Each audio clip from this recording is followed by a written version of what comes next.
મારા દીકરાને જો આટલા પર્સન્ટેજ આવશે તો મારે શું કરવું જોઈએ? 11-12 કરાવવું પડશે, સાયન્સ લેવું, કોમર્સ લેવું, ડિગ્રી કરવી, ડિપ્લોમા કરવું? ધોરણ 10 પછી તમે શું સજેસ્ટ કરવા માંગશો કે વિદ્યાર્થીએ શું કરવું જોઈએ? એ સ્ટુડન્ટ કેપેબલ કેટલો છે એના પર ડિપેન્ડન્સી છે, નહીં કે એના માર્ક્સ પર. વિદ્યાર્થી કોમન મિસ્ટેક, કારણ કે ભૂલ થતી જ હોય છે, તે કોમન મિસ્ટેક તમારી દ્રષ્ટિએ શું કરે છે અને શા માટે કોમન મિસ્ટેક થતી હોય છે? જે મારો મિત્ર આ લે છે તો મારે આ બ્રાન્ચમાં જવું, મારી મિત્ર ક્યાં કોમર્સમાં જાય છે તો મારે કોમર્સમાં સિલેક્ટ કરવું. તો આ એક વિદ્યાર્થીની સૌથી મોટી ભૂલ છે. સેકન્ડ કે સોશિયલ મીડિયા અત્યારે એટલું માર્કેટમાં છે કે એની અંદર બી ઘણી બધી એવી એડવર્ટાઇઝમેન્ટથી માંડીને ઘણી બધી વસ્તુ આવે છે. તો આપણે એ જોઈને કોઈ વસ્તુ સિલેક્ટ કરવી જોઈએ નહીં. એ અત્યારની મેન્ટાલિટી છે. જો કે હવે તો ઘણી બધી ચેન્જ થઈ ગઈ છે. મોસ્ટલી 90% વાળા બી ડિપ્લોમા અને કોમર્સની બી ટ્રેન્ડ ઘણો વધી રહ્યો છે છેલ્લા ઘણા વર્ષોથી. તમારી સંસ્થા કઈ રીતે બીજી સંસ્થાથી અલગ છે? વાલીઓની જે કંઈ બી મૂંઝવણ હોય ને એ બધી એ લોકોની જ્યાં સુધી દૂર નહીં થાય ને ત્યાં સુધી એ લોકોનું આપણે ફ્રી ઓફ કોસ્ટ કાઉન્સેલિંગ કરીએ છીએ. અને આ સુરતમાં આપણી એવી સંસ્થા છે કે જે ફ્રી ઓફ કોસ્ટ કરે છે. કોઈ વિદ્યાર્થી એવું કે ના મારે સાયન્સ લેવું છે તો શું ખરેખર એને સાયન્સ લેવું જોઈએ? કોમર્સના 2 વર્ષ પછી શું, સાયન્સના 2 વર્ષ પછી શું, પહેલા એ વિચારો પછી એને સાયન્સ અપાવો. તમારા હિસાબે એન્જિનિયરિંગમાં કઈ ફિલ્ડ સૌથી બેસ્ટ છે? નમસ્કાર, હું છું તેજસ મોદી અને સુરતીસના આ વિશેષ પોડકાસ્ટમાં તમારું સ્વાગત છે. અમારા દરેક પોડકાસ્ટમાં અમે પ્રયાસ કરીએ છીએ કે તમને વિશેષ માહિતી આપીએ, અને આ વખતની માહિતી એટલા માટે તમારા માટે મહત્ત્વની છે કારણ કે ધોરણ 10 અને 12ની પરીક્ષા અનેક પરિવારમાંથી દીકરા દીકરીઓ આપી હશે અને તેના માતા પિતાની એક જ ચિંતા હશે કે 10મા પછી શું કરવું કે 12મા પછી શું કરવું, ડિગ્રી લેવી કે શું કરવું. કારણ કે અનેક વાતો સોશિયલ મીડિયાના માધ્યમથી લોકો સમજતા હોય તે જાણતા હોય છે, પરંતુ અનેક વખત આ બધી વસ્તુઓ અથવા તો જે સાંભળેલી વાતો હોય છે તે ક્યાંક ને ક્યાંક નુકસાન પણ સાબિત કરતી હોય છે. ત્યારે આપણી સાથે આજે એક એવા યુવક જોડાયા છે જેમની પાસે આ ક્ષેત્રનું અથવા તો આ સંબંધનું ખૂબ સારું નોલેજ છે અને તેઓ છેલ્લા કેટલાય વર્ષોથી આ પ્રકારનું માર્ગદર્શન પણ આપી રહ્યા છે. વેલોસિટી ઇન્સ્ટિટ્યૂટના અક્ષય પટેલ આપણી સાથે જોડાયા છે, આપણી સાથે વાત કરશે. ખાસ કરીને અત્યારે બધા જ માતા પિતા જેમના દીકરાઓએ આખા ગુજરાતની અંદર ધોરણ 10ની પરીક્ષા આપી હશે, તેમના મનમાં એક પ્રશ્ન ચાલતો હશે કે મારા દીકરાને જો આટલા પર્સન્ટેજ આવશે તો મારે શું કરવું જોઈએ? 11-12 કરાવવું પડશે, સાયન્સ લેવું, કોમર્સ લેવું, ડિગ્રી કરવી, ડિપ્લોમા કરવું? તો ખરેખર ધોરણ 10 પછી તમે શું સજેસ્ટ કરવા માંગશો કે વિદ્યાર્થીએ શું કરવું જોઈએ? સૌપ્રથમ તો નમસ્કાર. સુરતના વાલીઓને અને વિદ્યાર્થીઓને હું ખાસ એક જાણકારી આપી દઉં કે ધોરણ 10 પછી મોસ્ટલી અગર તમને કહું તો ઘણા બધા કન્ફ્યુઝન રહેતા હોય છે. જી બિલકુલ. કે વિદ્યાર્થી કન્ફ્યુઝ જ હોય, એ લોકોને ખ્યાલ જ નહીં હોય કે મારે કઈ લાઇનમાં આગળ વધવું. આજથી આપણે થોડા વર્ષો પહેલાંની વાત કરીએ તો પહેલાં એવું હતું કે ધોરણ 10 પછી, અત્યારે બી એ ટ્રેન્ડિંગમાં છે કે 10 પછી વિદ્યાર્થી મોસ્ટલી એવું હોય કે ભાઈ 80% કે 90% ઉપર આવે એટલે સાયન્સ સેક્ટરમાં ચાલ્યો જાય. ત્યારબાદ થોડા ઓછા પર્સન્ટેજ આવે તો એ કોમર્સ સેક્ટરમાં જાય, અને ત્યારબાદ એ વિદ્યાર્થી એવું વિચારે કે ચલો મારે હવે કંઈ જ નહીં કરવું તો એ ડિપ્લોમા સેક્ટરમાં જાય. હજી બી પેરેન્ટ્સની એવી મેન્ટાલિટી રહેલી છે કે ભાઈ ડિપ્લોમા એટલે બહુ લો લેવલ એમ. બટ દરેક પેરેન્ટ્સને બી હું જાણકારી આપીશ કે એવું જરીક બી જરૂરી નથી. દરેકનું અલગ અલગ મહત્વ છે. બિલકુલ. કયા વિદ્યાર્થીઓએ સાયન્સ લેવું જોઈએ, કયા વિદ્યાર્થીઓએ ડિપ્લોમા કરવું જોઈએ, એની એક પ્રોપરલી એક ચાવી હોય કે આપણે આગળ વધારી શકીએ. એ સ્ટુડન્ટ કેપેબલ કેટલો છે એના પર ડિપેન્ડન્સી છે, નહીં કે એના માર્ક્સ પર.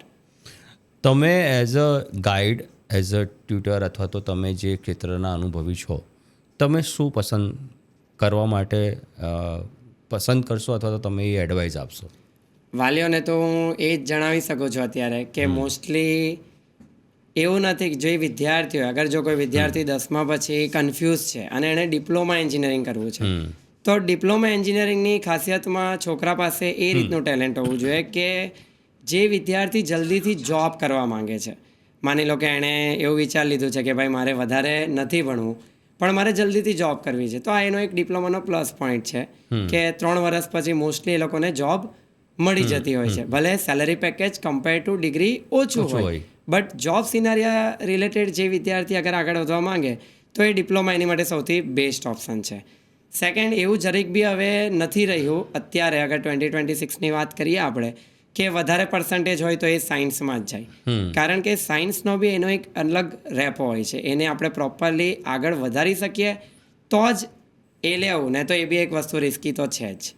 તો ડિપ્લોમા કર્યા પછી કરિયર માટેના કયા વિકલ્પો મળે છે, અથવા તો એ ઓપ્શન્સ હોય છે કે જેમાં એ પોતાનું કેરિયર આગળ ડિપ્લોમા પછી એ જ મેં તમને કીધું, ફર્સ્ટ ઓપ્શન તો ગવર્મેન્ટ બી એવી ઘણી બધી જોબ્સ અવેલેબલ છે કમ્પેર ટુ ડિગ્રી, કે જે ડિપ્લોમાના છોકરાઓને સૌથી પહેલાં પ્રિફર થાય છે. એટલે ગવર્મેન્ટ જોબની સાથે સાથે જે વિદ્યાર્થીઓએ જલ્દીથી જોબ કરવી હોય એ લોકો માટે ડિપ્લોમા સૌથી બેસ્ટ ઓપ્શન થઈ જાય.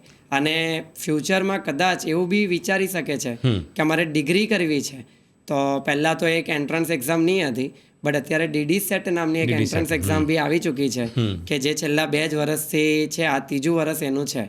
તો એ એન્ટ્રન્સ એક્ઝામ આપીને ડિગ્રીની અંદર બી ઓલ ઓવર ગુજરાતની તમામ કોલેજમાં એડમિશન લઈ શકે છે. એટલે ડિપ્લોમાવાળો વિદ્યાર્થી ડિગ્રી તો કરી જ શકે છે, પણ સમહાવ એની સીટ્સ થોડી ઓછી હોય એનો એક ડ્રોબેક છે. બરાબર. સાયન્સના કમ્પેરમાં. ઓકે.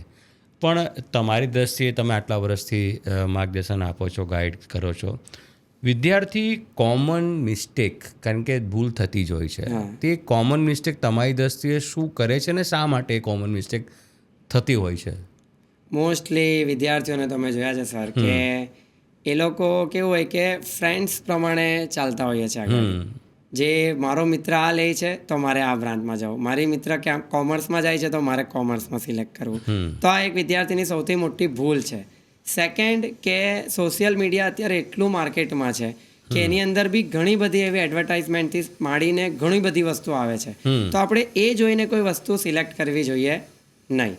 તમે કેટલા કેપેબલ છો, ફ્યુચર રિલેટેડ વસ્તુ તમારે સિલેક્ટ કરવી જોઈએ. હું એક્ઝામ્પલ આપી શકું છું કે અત્યારનું વાલી અને વિદ્યાર્થી પોતે પણ કઈ રીતે બ્રાન્ચ સિલેક્ટ કરે છે. તો કે મેં તમને કીધું કોમર્સ લઈ લીધું. હવે કોમર્સ કોઈ લાઈન ખરાબ નથી, ડિપ્લોમા એની જગ્યાએ બરાબર છે, સાયન્સ બી એની જગ્યાએ બરાબર છે, કોમર્સ બી બરાબર છે, આર્ટ્સ બી બરાબર છે, અને આ 4 વસ્તુ સિવાય અગર કોઈએ એક્સ્ટ્રા કોર્સ કરીને આગળ વધવું હોય તો એ બી વસ્તુ બરાબર છે.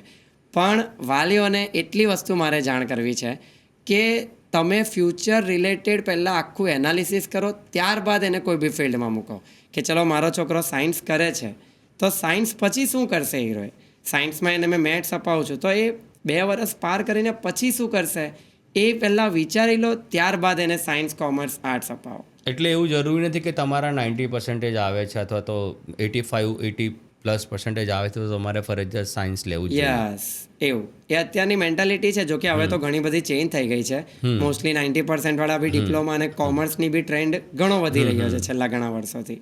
તો મને એ કહો કે એક પેરેન્ટ્સ પોતાના બાળક સાથે તમારી પાસે કન્સલ્ટિંગ માટે આવે તો તમારી સંસ્થા કઈ રીતે બીજી સંસ્થાથી અલગ છે આ બાબતની અંદર?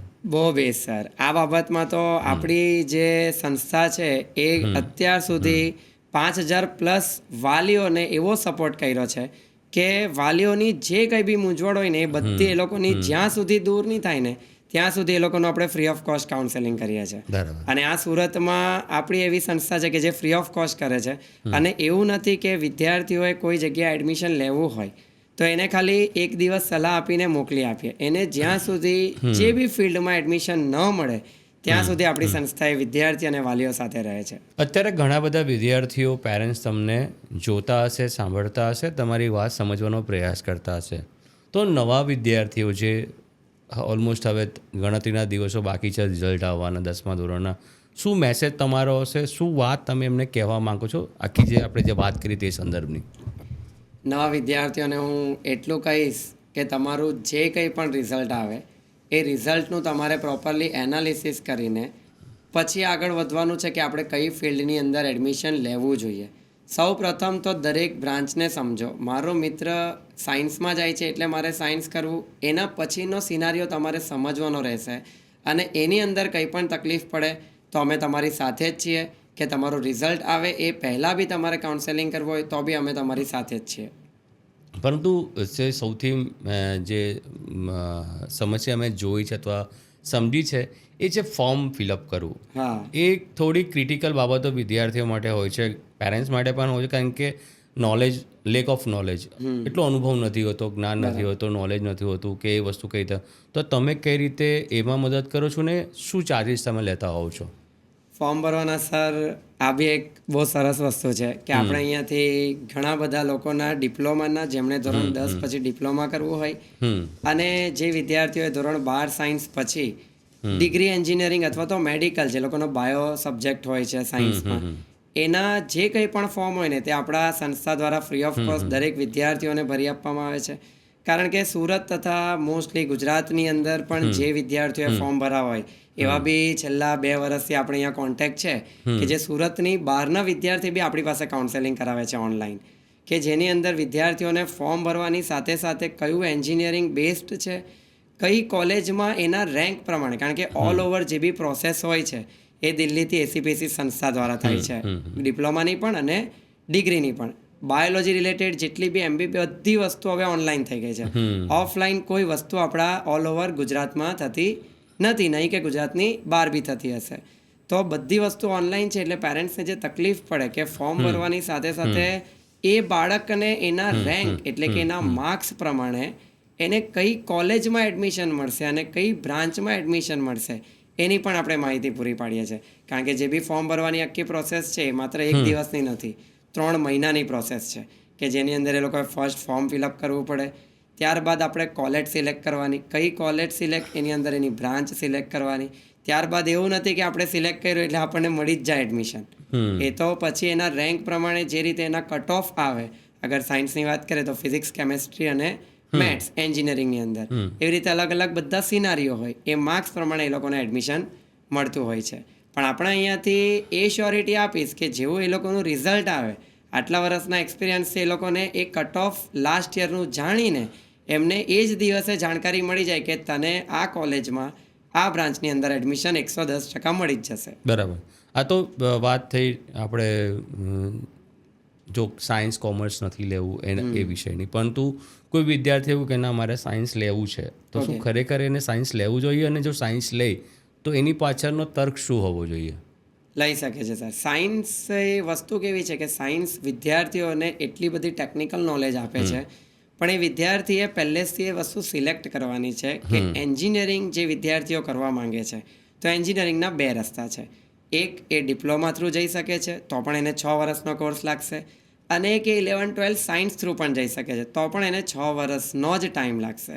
પણ સાયન્સના જે વિદ્યાર્થીઓ છે એ અત્યારે બી સુરતના વાલીઓને હું એક જાણકારી આપીશ કે મોસ્ટલી વિદ્યાર્થીઓ એન્ટ્રન્સ એક્ઝામ JEE એની અત્યારે માર્કેટમાં એ વસ્તુની વેલ્યુ છે કે ભાઈ JEE કરો તો જ તમે એન્જિનિયરિંગ કરી શકો છો. પણ હું આ સુરતીઝના માધ્યમથી દરેક વાલીઓને એ વસ્તુની જાણકારી આપવા માંગુ છું કે JEE જરૂરી નથી કે તમે એન્જિનિયરિંગની દરેક કોલેજીસની અંદર, એની વાત બી આપણે આગળ લઈશું, પણ સાયન્સ જે વિદ્યાર્થી કેપેબલ હોય કે ઈચ્છે કે ના મેં આટલા કલાક વાંચી શકીશ તો એની માટે સાયન્સ સૌથી બેસ્ટ છે. સારા ટકા જરૂરી નથી, 60% વાળો વિદ્યાર્થી પણ સાયન્સ લઈ શકે છે, 90% વાળો વિદ્યાર્થી બી સાયન્સ લઈ શકે છે. એવું જરીક બી જરૂરી નથી વાલીઓ માટે કે 60% આવ્યા એટલે ના આને તો સાયન્સ લેવાનું જ નહીં, તો કોમર્સ જ લે. આગળ એવા બી એક્ઝામ્પલ્સ આપણી પાસે છે કે જે 60% 10મા ધોરણમાં હોય પણ એના સાયન્સમાં 80 કે 90% આવ્યા હોય છે, અને કોઈ વિદ્યાર્થી 80-90% 10મામાં હોય પણ એના સાયન્સની અંદર રિઝલ્ટ ડાઉન થાય છે. એટલે ઓલ ઓવર અત્યારે અગર જો આપણે ચાલુ હોય તો સ્ટુડન્ટના બેઝ પ્રમાણે જ ચાલવું પડે. તો તમે હમણાં જે JEE એન્ટ્રન્સની વાત કરી એ મુદ્દો કઈ રીતે મને જરા અમને પણ અને દર્શકોને પણ સમજાવો કે શા માટે જરૂરી નથી એડમિશન માટે, અથવા તો JEE તમે જે વાત કરી કે એક્ઝામ જરૂરી નથી, તમે અપ્લાય જરૂરી કરી નથી એટલે શકો. સર એક્ઝામ જરૂરી છે જ, પણ વાલીઓને એ વસ્તુ જાણકારી આપી દઉં કે અત્યારે મોસ્ટલી આપણે અહીંયા બી જે 12 સાયન્સ પછી ડિગ્રી એન્જિનિયરિંગના એડમિશન ફોર્મ આપણે એવરી ટાઈમ ભરીએ છીએ, તો વિદ્યાર્થીઓને એવું પૂછવામાં આવે છે 12મું પતી ગયા પછી પણ કે એ વિદ્યાર્થી એવું જ આવીને કહે છે કે સર JEE આટલા માર્ક્સ આવ્યા છે, શું મને મળી જશે એડમિશન? સર JEE મારા આટલા પર્સન્ટેજ આવ્યા છે, સર મને મળી જશે એડમિશન? ત્યારે મારે એ વિદ્યાર્થીઓને સમજાવવું પડે છે 12 સાયન્સ પૂરું થઈ ગયા પછી, જ્યારે આ નોલેજ એ વિદ્યાર્થીઓને ધોરણ 10 પછી હોવું જોઈએ, વાલીઓને પણ 10 પછી હોવું જોઈએ. JEE જરૂરી નથી એવું હું કહેતો જ નથી, બટ ઓલ ઓવર ગુજરાતની જેટલી પણ કોલેજીસ છે, ફોર એન એક્ઝામ્પલ આપણે 130 કોલેજ લઈ લઈએ તો એમાંથી માત્ર એક કોલેજ એવી છે કે જે 100% JEE પર એડમિશન આપે છે. તો આપણે બાકીની જે પણ કોલેજ તમે કદાચ નામ સાંભળ્યા જ હશે, અમદાવાદની અંદર LD એન્જિનિયરિંગ કોલેજ છે, બરોડાની અંદર MS યુનિવર્સિટી છે, નિરમા યુનિવર્સિટી છે, DDU યુનિવર્સિટી છે, બિરલા વિશ્વકર્મા છે. સુરતની અંદર વાત કરીએ તો ગાંધી એન્જિનિયરિંગ કોલેજ જે ગવર્મેન્ટ છે, સ્કેટ, CK પીઠાવાલા, તાપી, બારડોલી સાઇડની વાત કરીએ, આ તમામ કોલેજ માત્ર અને માત્ર બોર્ડના 50% અને ગુટસેટની જે એક્ઝામ લેવાય છે એના 50% પર જ એડમિશન આપે છે. પણ અત્યારે સુરત તથા ઓલ ઓવર ગુજરાતનું જ માર્કેટ એવું થઈ ગયું છે કે ના વિદ્યાર્થીઓએ JEE જ કરવું પડે, અને જે વિદ્યાર્થી બોર્ડ અને ગુજકેટમાં સારો એવો રેન્ક કરી શકે પણ એને બી પેલી 1% વાળી કોલેજની અંદર ની ચક્કરમાં સારી એવી કોલેજ એ રહ્યો 99% પર ઓછું ધ્યાન આપે અને જે 1% સીટ છે એના પર વધારે ધ્યાન આપીને પોતાનું કરિયર ખરાબ કરતા અમે જોયા છે. એટલે કે તમારું જે તમે વાત કરી મુજબ JEE ઇમ્પોર્ટન્ટ છે, પરંતુ વિદ્યાર્થીઓ એ ન ભૂલવું જોઈએ કે 1% માટેના ચક્કરમાં જે બાકીની બધી કોલેજીસ છે જેમાં તમને જે ગુજરાતની એન્ટ્રન્સ ટેસ્ટથી મળતું હોય એમાં તમે વધારે ધ્યાન આપો. મોસ્ટલી વિદ્યાર્થી બી એના પર જ ફોકસ કરે. JEE સર તમને કહું તો એ લેવલ 3 છે. પહેલા વિદ્યાર્થીઓએ બોર્ડ એટલે કે જે NCERT બોર્ડ આવે એનું ફર્સ્ટ લેવલ ક્રેક કરવાનું કે જેની અંદર એ લોકોને 100 માર્ક્સની પરીક્ષા એમાંથી 50 MCQ હોય છે. બરાબર. સેકન્ડ એ લોકોએ ગુજકેટની એક્ઝામ ક્લિયર કરવાની, એના પ્રિપરેશનમાં જવાનું કે જેની અંદર પર સબ્જેક્ટના 40 MCQ હોય. ત્યારબાદ થર્ડ લેવલ એ લોકોએ JEE કરવાનું. તો વિદ્યાર્થી JEE કરીને બી મોસ્ટલી, હું કોઈ ઇન્સ્ટિટ્યૂટ કે એના વિશે નથી બોલતો, એ દરેક પોતપોતાનું કામ બરાબર કરી જ રહ્યા છે, બટ આંકડાઓની વાત કરીએ તો આખા ઇન્ડિયાની અંદર 18,000 જેવી સીટ્સ હોય છે અને ફોર્મ JEE ના 15 લાખ જેવા લોકો ક્રેક કરે છે. 15 લાખથી 18 લાખ જેવા JEE એડવાન્સ ક્રેક કરીને અગર આગળ વધતા હોય અને 18,000 સીટ હોય તો 1% વિદ્યાર્થીઓ થઈ ગયા. હવે આપણા સુરતની વાત કરી લઈએ, તમારા માધ્યમ દ્વારા અમને આ મોકો મળ્યો છે, તો સુરતની SVNITના બી લાસ્ટ યરના જે બી કટ ઓફ હોય છે, મોસ્ટલી સોફ્ટવેર અત્યારે લોકો ઘણા બધા લે છે AIના લીધે, તો SVNITની અંદર બી 131નો એ લોકોનો ક્લાસ હોય છે, 60-60ની અંદર 65-65ના એ લોકોના ક્લાસ હોય, તો એમાંથી સુરતના વિદ્યાર્થીઓ કેટલા એ કોઈ જોયું છે? આપણે 10th 11th અને 12th JEE જે પર્પઝથી લઈએ છે, મેથ્સવાળો વિદ્યાર્થીઓ કે મારે NITમાં જવું છે, બાયોલોજીવાળા વિદ્યાર્થી બાયોલોજી એ પર્પઝથી લે છે કે મારે ડૉક્ટર બનવું છે, પણ શું 2 વર્ષ પછી એ સક્સેસ સિનારીઓ એટલો રહે છે? તો આપણે ત્યારે કોમ્પ્રો કરીને બીજી કોઈ કોલેજમાં લઈ લઈએ છીએ એડમિશન. તો જો એ જ કોલેજનો આપણી પ્રાયોરિટી હોય તો JEE પ્રાયોરિટી આપો એની જરીક બી ના નથી, પણ તમે લેવલ વાઇઝ વર્ક કરો. ફર્સ્ટ લેવલ તમારું બોર્ડ હોવું જોઈએ, સેકન્ડ લેવલ તમારું ગુજકેટ હોવું જોઈએ અને થર્ડ લેવલ તમારું JEE હોવું જોઈએ. આ સિક્વન્સમાં જશો તો ગુજરાતની નંબર 1 ઇન્સ્ટિટ્યૂટમાં પણ તમે ભણી જ શકો છો.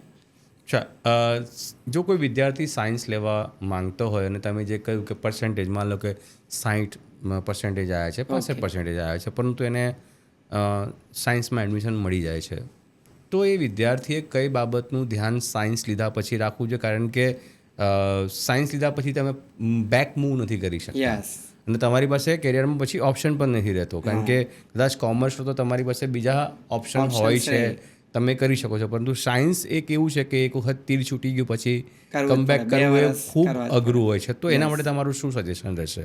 અગર સર 60% વાળો જો કોઈ વિદ્યાર્થી સાયન્સની અંદર આવે તો ફર્સ્ટ ઓફ ઓલ એણે એના મા બાપ સાથે એક વસ્તુ ક્લિયર કરી દેવી જોઈએ કે ભલે 10thમાં મારા 60 છે, તમે મને સાયન્સ અપાવો, મારા પર એકવાર વિશ્વાસ મૂકો. ચલો કોઈ માણસ એકવાર ભૂલ કરે, ભૂલ કોઈનાથી બી થાય છે, નહીં થવાની એવું નથી, ભૂલ બધાથી થાય, પણ એ વિદ્યાર્થીનો એક કન્સર્ન હોવો જોઈએ કે ના, હું 2 વર્ષ અત્યારે જેટલું વાંચન કરીને કદાચ મારા 10મામાં XYZ કોઈ બી રીઝનથી ઓછા આવ્યા છે, પણ મેં તમને સાયન્સની અંદર રિઝલ્ટ લાવીને આપીશ અને તમારે મને રોકટોક નહીં કરવી પડે એનું બી મેં મેક્સિમમ ધ્યાન રાખીશ.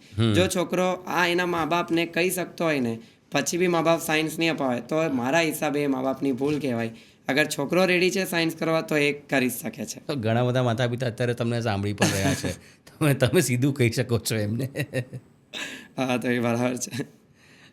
લાઈક કઈ સજેશન તમારું હોય માતા પિતા અને પેરેન્ટ્સ? અત્યારના મા બાપ માટે તો પોઝિટિવ વાત બી છે ને નેગેટિવ વાત બી છે. નેગેટિવ વાત સૌથી પહેલા કરી દઉં કે અત્યારના મા બાપ છે ને બહુ જ લાચાર થઈ ગયા છે. બહુ જ લાચાર એટલે એ અત્યારના જે જનરેશન છે છોકરાઓ, એ લોકોને કંઈ કહી નથી શકતા. કેવું હોય એ લોકોએ તો એમને બીજા દ્વારા કહેવું પડે. હવે કોઈ બી ટ્યુશનમાં હોય, 7મા ધોરણનો વિદ્યાર્થી હોય, 8માનો હોય, 9માનો હોય, 10માનો હોય કે ઇવન સાયન્સનો હોય, તો પણ વાલી મિત્રો એના સર ટીચરને ફોન કરે છે કે એના પર થોડું ધ્યાન રાખજો અને એને કહેતા નહીં કે મેં તમને કોલ કર્યો છે. આ અત્યારના મા બાપની સૌથી મોટી લાચારી છે. મા બાપ માટે એક વસ્તુ હું જરૂરથી કહીશ કે વિદ્યાર્થીએ જે કરવું હોય મોસ્ટલી એ તો દરેક મા બાપ કરવા જ દે છે. બહુ એવા રેરલી એવા 5% કદાચ મા બાપ એવું હોય કે વિદ્યાર્થીની મંજૂરી ના હોય ને એના સિવાયનો એને કોર્સ અપાવે. બાકી અત્યારે વિદ્યાર્થી એટલા ટેલેન્ટેડ છે કે પોતાની રીતે સિલેક્ટ કરી શકે છે. પહેલાં એ જમાનો અલગ હતો કે એ લોકો સિલેક્શન નહીં કરી શકતા હતા. અત્યારે તો વિદ્યાર્થી બી એટલા ટેલેન્ટેડ હોય છે અને કંઈ બી તકલીફ હોય તો પછી એ લોકો સલાહ સૂચન લઈ શકે છે કશેથી પણ. પણ મેં એક વસ્તુ તમારી વાત પરથી એક વસ્તુ પણ મેં માર્ક કરી છે કે માતા પિતા આસપાસના રહેતા પડોશી મિત્રો એના રેફરન્સીસ વિદ્યાર્થીને બહુ આપે છે કે જો ફલાણા મારા મિત્ર છે એમના દીકરાએ આવું કર્યું, ફલાણા મારા મિત્ર છે એની દીકરીએ આવું કર્યું, તો શું ખરેખર એ યોગ્ય છે? ના, અત્યારે તો સર એ યોગ્ય નહીં કહેવાય ઓફિશિયલી મારા હિસાબે તો, જેટલું મને ખબર છે. કારણ કે વિદ્યાર્થીઓને છે ને એ બી એક વસ્તુ ખોટી જ લાગે છે. પણ એ કેવું છે કે એમના મા બાપ સાથે લડી તો શકવાનો છે નહીં, ક્લિયર વસ્તુ થઈ ગઈ. એટલે એની હામાં હા ભરીને કે પેલો વ્યક્તિ આવું કરે છે એટલે મારો છોકરો બી આવું જ કરવું જોઈએ. એની માટે તો હું વાલીઓને બી કહીશ કે એ વસ્તુ વાલીઓ તમારી ખોટી રહેશે કે એ કયા રીઝનથી ગયો છે એ આપણને ખબર નથી, એ એના ઘરની વસ્તુ છે. આપણે આપણા છોકરાને, મા બાપ માટે ને છોકરા માટે સૌથી એક પ્લસ પોઈન્ટ કે આપણો જેમાં પાવર હોય ને આપણા છોકરાને આપણે એની અંદર મૂકીએ ને તો એટલીસ્ટ છેલ્લે એ કંઈ જ નહીં કરશે તો એટલીસ્ટ કે મેં એને સેટ તો કરી જ દેવા. અને આપણે જે પર્પઝથી એને મૂકીએ છીએ, અત્યારની સ્ટડી તમે કોઈ બી લઈ લો, science, commerce, arts, diploma, minimum એણે 6 years એના આપવા પડશે સ્ટડીમાં. હવે 6 વર્ષ પછી શું થવાનું છે એ તો કોઈને ખબર નથી. એટલે જે લાઈનમાં જે વિદ્યાર્થી છે ને એણે એની અંદર એનો 100% આપવાનો તો એ વિદ્યાર્થી સક્સેસ થાય ને થાય જ. પછી ભલે સાયન્સ હોય, કોમર્સ હોય, આર્ટ્સ હોય, ડિપ્લોમા હોય કે પછી XYZ કોઈ પણ વસ્તુ હોય. સાયન્સ પછી કેરિયર ઓપ્શન કયા કયા હોઈ શકે છે? એ ક્ષેત્રમાં જઈ શકતો હોય, ચાહે મેડિકલ હોય, એન્જિનિયરિંગ, શું ઓપ્શન વિદ્યાર્થી માટે ખુલ્લા હોય છે? ઓકે, જો સાયન્સ પછી મેથ્સનો કોઈ વિદ્યાર્થી હોય તો મેથ્સના વિદ્યાર્થીઓ માટે એન્જિનિયરિંગ એક સૌથી બેસ્ટ ઓપ્શન થઈ જાય. ત્યારબાદ ઇન્ડિવિજ્યુઅલી એમણે કોઈ કોર્સ કરવા હોય તો કોર્સ લઈને બી આગળ વધે છે. અત્યારે એ બી ઘણું બધું ટ્રેન્ડિંગમાં ચાલી રહ્યું છે કે કોલેજ સિવાયના કોઈ બી એક્સ્ટ્રા કોર્સ એ લોકો કરે કે જેની સાથે સાથે એની કોલેજ એક્સટર્નલમાં ચાલતી હોય. પહેલાં કેવું હતું કે એક્સટર્નલ મોસ્ટલી કોલેજવાળા પ્રિફર નહીં કરતા હતા. ઓનલી અત્યારે સ્કૂલિંગ તો એક્સટર્નલ ચાલે જ છે કે જેમ કે સમજી લો કોઈ ટ્યુશન ચાલતું હોય તો સ્કૂલમાં જયા વગર બી એ વસ્તુ થઈ શકે છે. એવું જ હવે ધીરે ધીરે કોલેજની અંદર બી એ ટ્રેન્ડ આવી રહ્યો છે. તો એ તમે જે કંઈ બી કરો, સાયન્સના જો મેથ્સના વિદ્યાર્થીઓ હોય તો એન્જિનિયરિંગની સાથે સાથે કોર્સ કરી શકો છો. બાયોલોજીના વિદ્યાર્થીઓ માટે એક ખાસ સૂચના છે કે બાયોલોજીના વિદ્યાર્થીઓને મેં જોયા છે કે જે મોસ્ટલી બાયોલોજી એ પર્પઝથી લે છે કે ભાઈ મેં ડૉક્ટર બના, પણ એમને એ ખબર છે કે ડૉક્ટર બનવા માટે મારે કેટલા માર્ક્સ અને શું એ મારા માર્ક્સ આવશે. નીટની અંદર મોસ્ટલી મેં જોયું છે કે વિદ્યાર્થીઓનું રિઝલ્ટ એટલું આવતું નથી. હવે જેટલા બી ડૉક્ટરના કોર્સ છે 100% નીટ પર છે. બોલાય JEE અને નીટ બંને સાથે સર, પણ JEEની જે મેં તમને કીધું 1% સીટ હોય છે ઓલ ઓવર ગુજરાતની અંદર. એક જ કોલેજ છે કે જે 100% JEE થ્રુ આપે અને ગવર્મેન્ટ કોલેજની બી 5% સીટ હોય છે. તો મોસ્ટલી વિદ્યાર્થીઓએ એના પછાડી ભાગો, પણ એટલું નહીં ભાગો કે બધું એ જ છે. પણ નીટની પછાડી તો બાયોવાળાએ ગાંડાની જેમ ભાગવું પડે. કારણ કે અગર જો ડૉક્ટરની વાત કરીએ તો MBBS, ડેન્ટલ, BHMS અને BAMS અને જે એક પશુનો જે ડૉક્ટર હોય એ બધા, હા, એનિમલ માટેના, તો એ બધાના જે ડૉક્ટર હોય ને એ માટે નીટ 100% કમ્પલસરી છે. એટલે સાયન્સ સેક્ટરની અંદર બી જે 2 પાસા છે, મેથ્સ અને બાયો, ભલે JEE એન્જિનિયરિંગ માટે LD એન્જિનિયરિંગ કોલેજ, જે મેં કોલેજના નામ લીધા, એની માટે જરૂરી એટલી નથી, 5% સીટ જ હોય છે ગવર્મેન્ટમાં. પણ નીટવાળા વિદ્યાર્થી એટલે કે બાયોના વિદ્યાર્થીઓ માટે તો સર 100% જો એણે આની અંદર કરવું હોય તો નીટ જરૂરી જ છે. બોર્ડ એને કંઈ જ કામનું નથી, ગુજકેટ પણ એને કંઈ જ કામનું નથી. એમાં એ પાસિંગ માર્ક્સ લાવી દેશે ચાલશે, પણ જો એને ડૉક્ટર બનવાનું એનું સપનું હોય તો એ ખાલી નીટ જ પૂરું કરી શકે છે. એટલે બાયોના વિદ્યાર્થીઓ માટે નીટ તો ભગવાન સમાન છે. પણ તમે એની અંદર સ્કોર નહીં કરી શક્યા તો તમે કઈ રીતે આગળ વધશો? તો બી વાલી મિત્રોએ ચિંતા કરવાની જરૂર નથી. પેરામેડિકલના ઘણા બધા એવા કોર્સ છે કે જે કેટલાક ઓનલી બોર્ડ પર છે, બોર્ડના બેઝિસ પર અને કેટલાક બોર્ડ અને ગુજકેટના બેસિસ પર છે. તો એ બી તમારા 10 પછી અગર કોઈ વિદ્યાર્થી બાયો લેવાનો છે તો એ તૈયારી તમારે રાખવી પડશે. કારણ કે 90% વાળા વિદ્યાર્થીઓ બી 10માં હોય પણ એ લોકોના નીટમાં માર્ક નહીં આવે તો એણે પછી બીજી કોઈ કોલેજની અંદર એડમિશન લેવું પડતું હોય છે. એવા બી મેં ઘણા એક્ઝામ્પલ્સ ફેસ કર્યા છે. અચ્છા, આ તો ધોરણ 10ની વાત થઈ. હવે થોડીક તમારા ઇન્સ્ટિટ્યૂટની વાત કરીએ. કેટલા સમયથી તમારું ઇન્સ્ટિટ્યૂટ ચાલે છે? સુરતની અંદર જે વિદ્યાર્થી તમારો સંપર્ક કરવા માંગે તો કેવી રીતે કરી શકે છે? 10 વર્ષથી રેગ્યુલર ઇન્સ્ટિટ્યૂટ આપણું ચાલે છે. સ્ટાર્ટિંગમાં ઇન્સ્ટિટ્યૂટની અંદર ડિગ્રી એન્જિનિયરિંગ એટલે કે જે લોકો 12માં પછી આવતા હતા એ લોકોનું જ ચાલુ હતું. ત્યારબાદ ધીરે ધીરે 11-12 સાયન્સ ચાલુ થયું, ત્યારબાદ ધીરે ધીરે ડિપ્લોમાની અંદર ચાલુ થયું.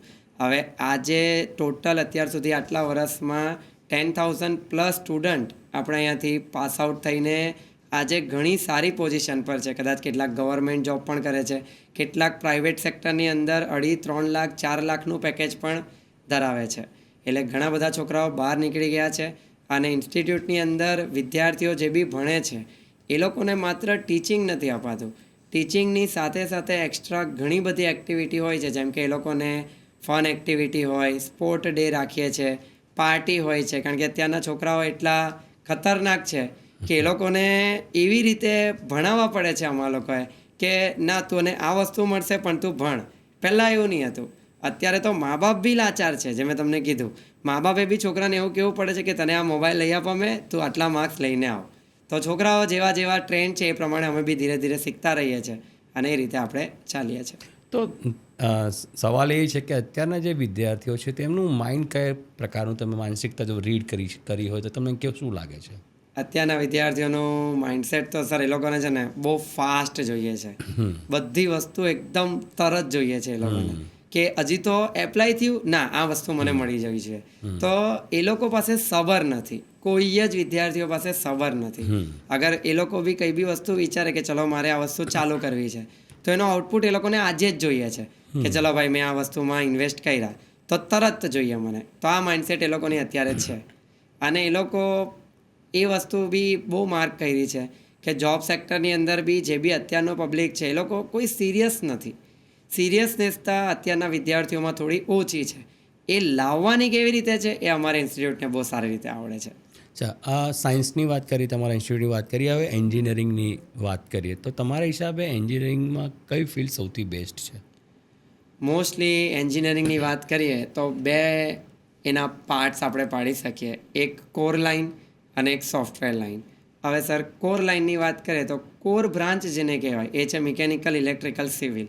મોસ્ટલી વર્ષોથી આજે 3 બ્રાન્ચ જે છે એની અંદર જે જોબ સેક્ટર બી સૌથી હાઈ પેકેજ પર હોય છે. ગવર્મેન્ટ તથા પ્રાઇવેટ સેક્ટરમાં જોબ અવેલેબિલિટી વધારે હોય છે.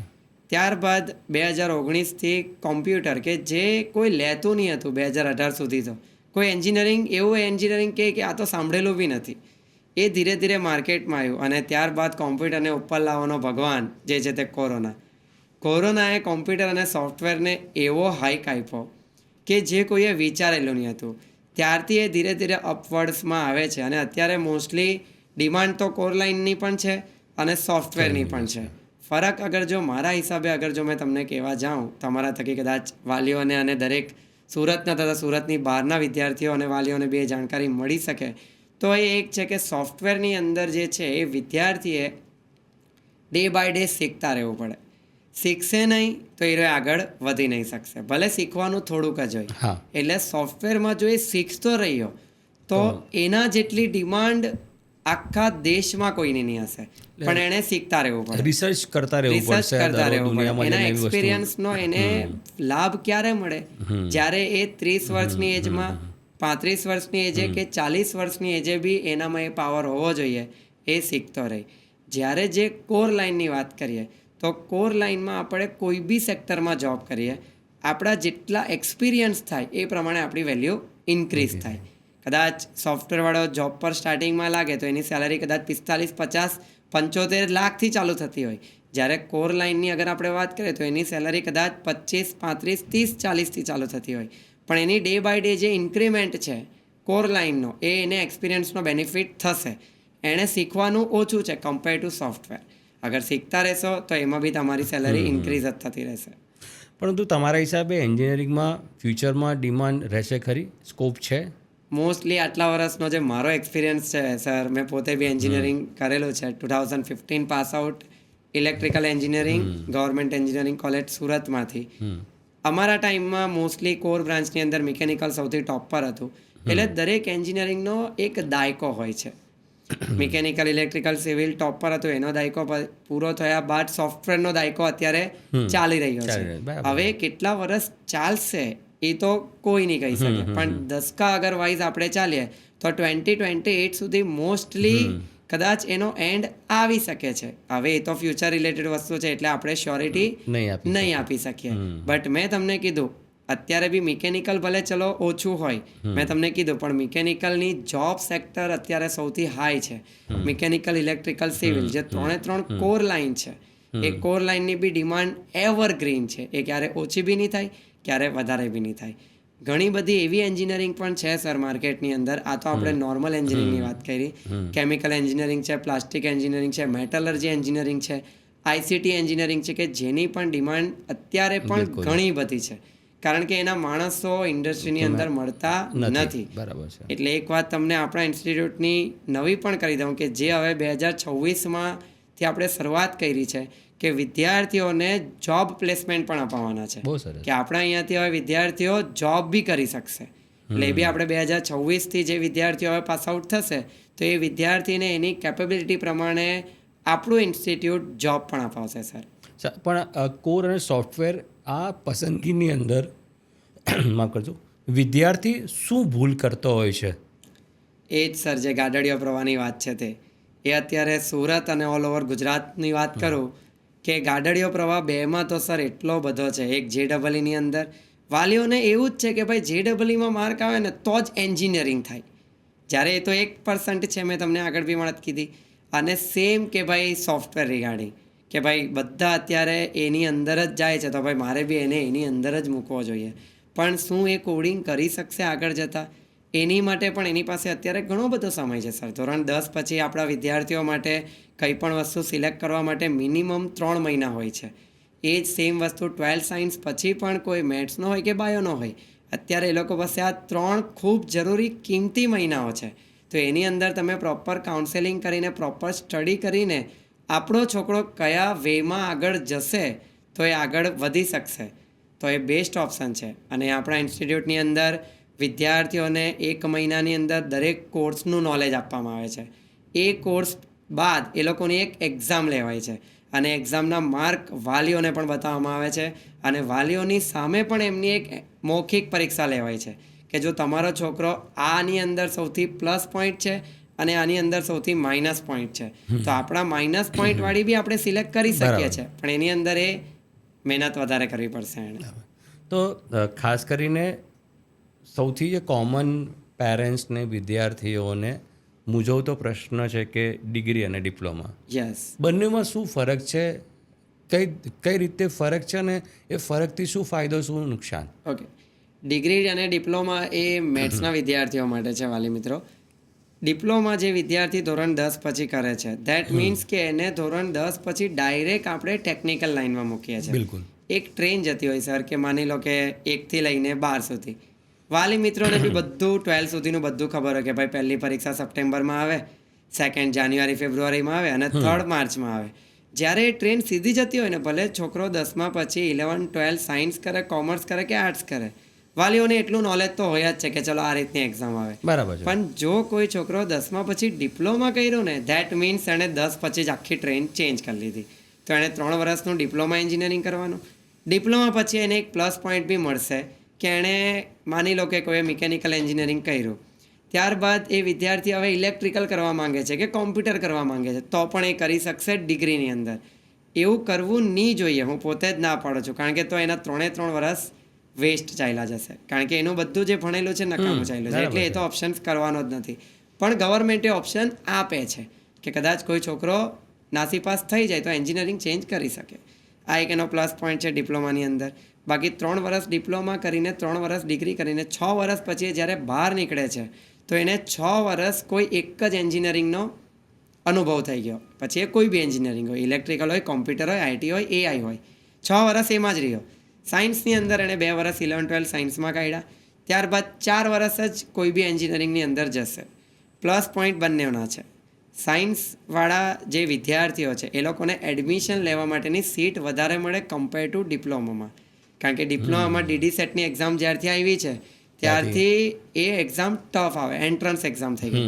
સીટ તો સેમ જ હતી, પણ 12th વાળાની સમજી લો 50 સીટ હોય તો ડિપ્લોવાળાની 20 કે 63 સીટ હોય છે. તો આફ્ટર ડિપ્લોમા જે વિદ્યાર્થી જવા માંગે છે આ એક ડ્રોબેક છે.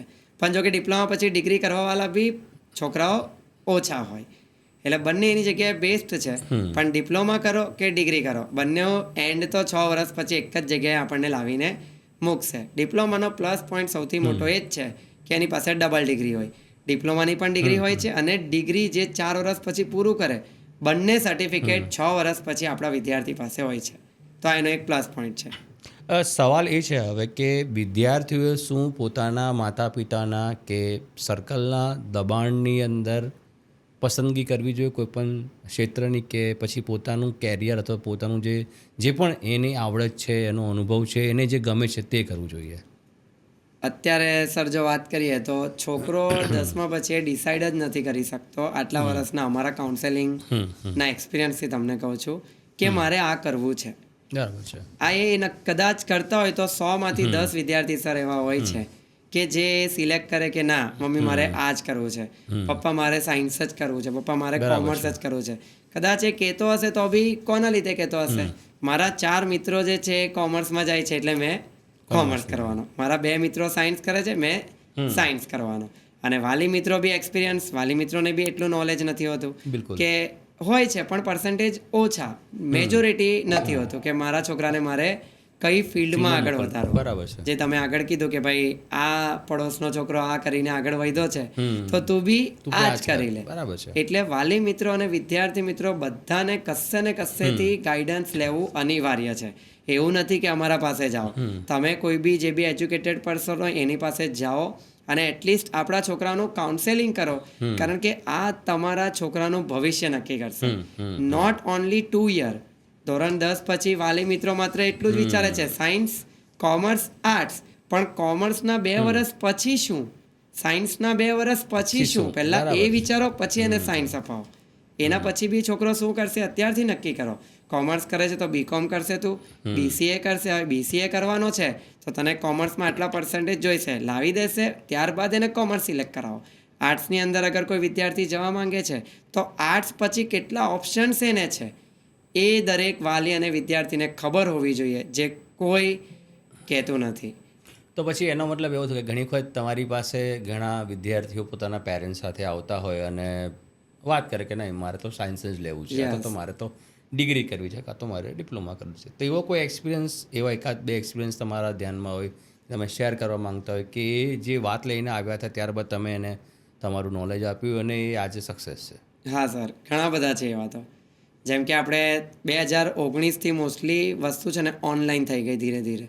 આ જે ફોર્મ ફિલિંગ હતું ને એ પહેલાં ઓફલાઈન હતું કે જેની અંદર આપણે બેંકની અંદર જઈને ટોકન લેવાની હોય, ત્યારબાદ એ લોકો આપણને પિન આપે, એ પિનથી રજિસ્ટ્રેશન કરાવવાનું, બધી પ્રોસેસ ઓફલાઈન હતી. બરાબર છે. એ હવે ઓનલાઈન થઈ ગઈ.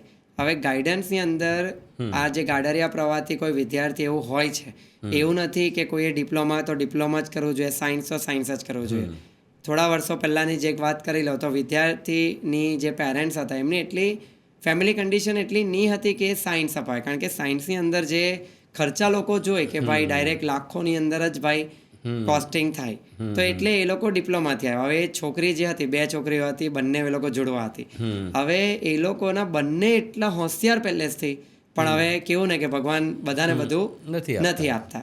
એ વિચારીને એ લોકોએ કોઈને મારો રેફરન્સ આપેલો કે તમે આ સર પાસે જાઓ, તમને બેસ્ટ ગાઈડન્સ આપશે. હવે મેં એ લોકોની પહેલાં બધું એ લોકો પાસે જાણી લઉં કે ભાઈ તમે કેમ ડિપ્લોમા કરાવો છો. તમારી છોકરીના 92% છે, પર્સન્ટેજ ચલો સાઈડ પર મૂકી દો, પણ કેમ ડિપ્લોમા કરાવો? તો એ લોકોનો મેઇન રીઝન જ આવ્યું કે સર પૈસા, ફાઇનાન્શિયલ કન્ડિશન. હવે મારી 2 છોકરીઓ છે, મેં બંનેને કઈ રીતે કરાવું? તો એના બી ઘણા બધા ઓપ્શન્સ છે. 11-12 સાયન્સમાં એવા બી ઘણા બધા ઇન્સ્ટિટ્યૂટ છે સુરતની અંદર કે જે લોકો કદાચ સ્કોલરશિપ આપીને આપણા છોકરાઓને ફ્રી ઓફ કોસ્ટ ભણાવશે, અથવા તો ચલો થોડીક તમારે આજે લોન લેવી પડે કે કંઈ બી XYZ ખર્ચા કરવા પડે તો તમે એ તમારી છોકરી માટે કરો. પણ આ છોકરી સાથે મેં જેટલું ડિસ્કશન કર્યું એ મુતાબિક એ છોકરી સાયન્સને જ લાયક છે. કદાચ તમે એને ડિપ્લોમા મૂકશો, નો ડાઉટ કરિયર તો એ ડિપ્લોમા બી બનાવવાની જ છે, તમારી છોકરી સાયન્સ લઈને બી બનાવશે. પણ એ સાયન્સ લીધું અને ત્યારબાદ એ સારી એવી કોલેજની અંદર બોર્ડ અને ગુજસેટ થ્રુ એડમિશન લીધું ને અત્યારે હવે એકદમ સક્સેસ રેશિયો પર છે અને એનું કેમ્પસની અંદર સિલેક્શન બી થઈ ગયું છે. એટલે સૌથી બેસ્ટ ઓપ્શન. આજે બી જે બી આપણા થ્રુ ગયેલા હોય ને એ સર એક એવી ગુરુ દક્ષિણા કહેવાય ને કે જે છોકરાઓ ફોન કરીને આપણને એટલું કહે કે sir thank you so much. એક વિદ્યાર્થીઓ શીખતો જ હોય છે, પરંતુ જેને શીખવનાર હોય છે અથવા તો જેના માર્ગદર્શક હોય છે, કોચ હોય છે, શિક્ષક હોય છે, એના માટે પણ આજે ડે ટુ ડે બેઝ પર શીખવું, સમજવું, જાણવું, રિસર્ચ કરવું ખૂબ ઇમ્પોર્ટન્ટ રહ્યું છે. છેલ્લા 10 વર્ષથી તમે આ માર્ગદર્શન આપો છો. તમારો પોતાનો એક્સપિરિયન્સ કેવો રહ્યો? તમારા માટે કેટલી ચેલેન્જિંગ હોય છે જ્યારે પણ કોઈ વિદ્યાર્થીઓ તમારી પાસે ફેમિલી સાથે ક્વેશ્ચન્સ લઈને આવતા હોય છે, પોતાના પ્રશ્નો લઈને આવતા હોય છે, તમારા માટે કેટલું ઇમ્પોર્ટન્ટ રહ્યું છે છેલ્લા 10 વર્ષનું જો એનાલિસિસ કરવામાં આવે તો? ખૂબ સરસ સવાલ છે સર. આની અંદર હું એ જવાબ આપીશ કે ડે બાય ડે અમારે શીખતા રહેવું પડે છે. કારણ કે ગવર્મેન્ટની અંદર બી એજ્યુકેશન સિસ્ટમ જે પહેલાં 15-20 વર્ષે ચેન્જ થતું હતું એ હવે ઘણું ફાસ્ટ ચેન્જ થાય છે. હું માનનીય શ્રી નરેન્દ્ર મોદીનો બી એમના માટે ખૂબ આભાર માનીશ કે એજ્યુકેશન સિસ્ટમને એટલી એડવાન્સ બનાવવા માંગે છે કે જેથી આપણો જે ભારતનો બાળક છે એ આગળ વધે. હવે આપણે જે આગળના જમાનાની જે બધી વાતો કરી કે એના રિલેટેડ અત્યારે ઘણું બધું ચેન્જ થઈ ગયું છે. ફોર્મ ફિલઅપિંગથી માંડીને એડમિશન ક્રાઇટેરિયાથી માંડીને કટ ઓફથી માંડીને એવરી યર કંઈક ને કંઈક નવું આવે છે.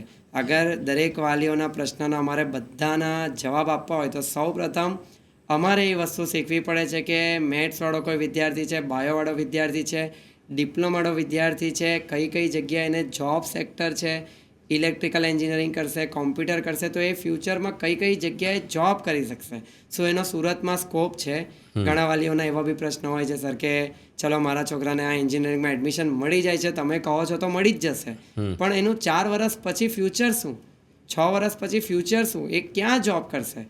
મારે એને સુરતની બહાર નથી મૂકવા. દરેક વાલીઓના પ્રશ્ન અલગ અલગ હોય છે. પછી એ ભણવા રિલેટેડ બી હોય, જોબ રિલેટેડ બી હોય. હવે ઈસી જે ઇલેક્ટ્રોનિક્સ કમ્યુનિકેશનની વાત કરીએ કે કોઈ બી એવી લાઈન હોય કે માની લો કે જેનું ગુજરાતની અંદર એનું ઓછું હોય પણ ગુજરાતની બહાર બહુ વધારે હોય, તો આપણે એ લોકોને અત્યારથી જે સલાહ આપીએ કે જો આ એન્જિનિયરિંગ તમે કરો છો કોઈ બી XYZ તો એને સુરતની અંદર કે ગુજરાતની અંદર જોબ મળવી થોડી મુશ્કેલ છે અને મળશે તો કદાચ એને 30-35 ની મળે.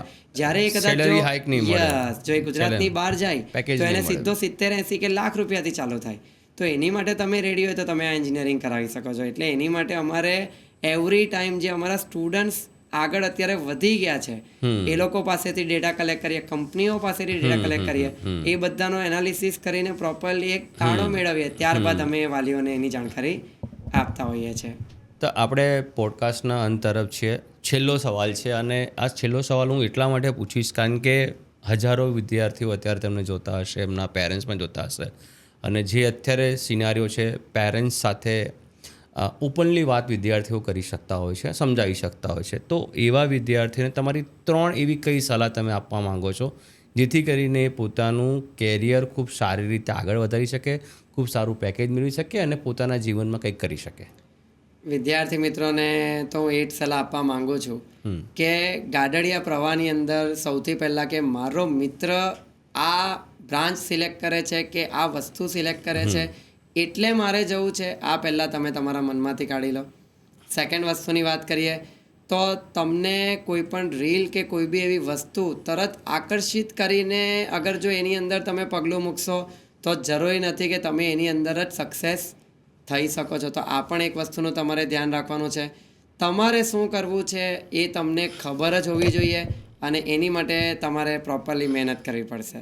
જી, થેન્ક યુ. તમે ખૂબ જ સરસ વાત કરી. ખાસ કરીને વિદ્યાર્થીઓને, વાલીઓને જરૂરથી આ પોડકાસ્ટના માધ્યમથી અમે એ જ કહેવા માંગીએ છીએ કે ગાડરિયા પ્રવાહમાં જવાની જરૂર નથી. તમારો બાળક કે વિદ્યાર્થી પોતે કેટલો કેપેબલ છે, શું એ સાયન્સ લેવા માટે તૈયાર છે? લઈ તો લેવાશે પરંતુ એની પાછળની જે પણ તૈયારીઓ છે તે કરવામાં એ સક્ષમ છે. ડિગ્રી લેવી, ડિપ્લોમા કરવું, આ તમામ સવાલોના જે જવાબો વિદ્યાર્થી અથવા વાલી ઈચ્છતા હતા તે અમે અહીં આ પોડકાસ્ટમાં આપવાનો પ્રયાસ કર્યો છે. ઇન્સ્ટિટ્યૂટ વિશે પણ તમને વાત કરી છે. જો કોઈક પેરેન્ટ્સ અથવા વિદ્યાર્થી તેમને મળવા માંગતો હોય તેમને જઈ શકે છે. ફોર્મ ફિલઅપથી લઈને માર્ગદર્શનની કઈ રીતની આખી રૂપરેખા છે તે પણ તેમને સમજાવી. બસ વિદ્યાર્થીઓ અને વાલીઓએ આ જ ધ્યાન રાખવા જેવું છે. અને જે મહત્ત્વની વાત હું જે સમજી શકું એ તમને કહી રહ્યો છું કે કોઈક મિત્ર કરે છે, કોઈક ફેમિલી મેમ્બર્સ કહે છે અથવા તો તમારી આસપાસના લોકો કહે છે તેવું ન કરો. તમારી પોતાની કેપેસિટી ઓળખો, તમે પોતે શું કરી શકો છો અને ક્યાં તમારે જવું છે એ તમારો ટાર્ગેટ ગોલ નક્કી કરવો પડશે ને તે પ્રમાણે તમારે આગળ વધવું પડશે. મહેનતનો કોઈ વિકલ્પ નથી. શોર્ટકટથી આગળ નહીં વધી શકાય. એટલે જે પણ વિદ્યાર્થી ધોરણ 12 અથવા ધોરણ 10 પછી પોતાનું કેરિયર બનાવવા માંગતો હોય તેને આજે અમારો પોડકાસ્ટ તે એ જરૂરથી જોવો જોઈએ અને સાથે સાથે તમારા મિત્રોને, પરિવારજનોને પણ શેર કરજો જેથી કરીને તેમને નોલેજ મળે અને પોતાનું કેરિયર સારી રીતે બનાવી શકે. તમને અમારો પોડકાસ્ટ કેવો લાગ્યો જરૂરથી અમને કોમેન્ટમાં જણાવજો અને આ પોડકાસ્ટને શેર કરજો અને સાથે સુરતીસી ચેનલને સબસ્ક્રાઈબ કરજો. નવા પોડકાસ્ટ સાથે અમે ફરીથી હાજર થઈશું, નવી વાતો સાથે હાજર થઈશું અને તમને જે પણ કંઈક માહિતી જોઈતી તે જરૂરથી અમારા આ પોડકાસ્ટમાં તમને મળતી રહેશે. ત્યાં સુધી રજા આપશો. નમસ્કાર. Thank you.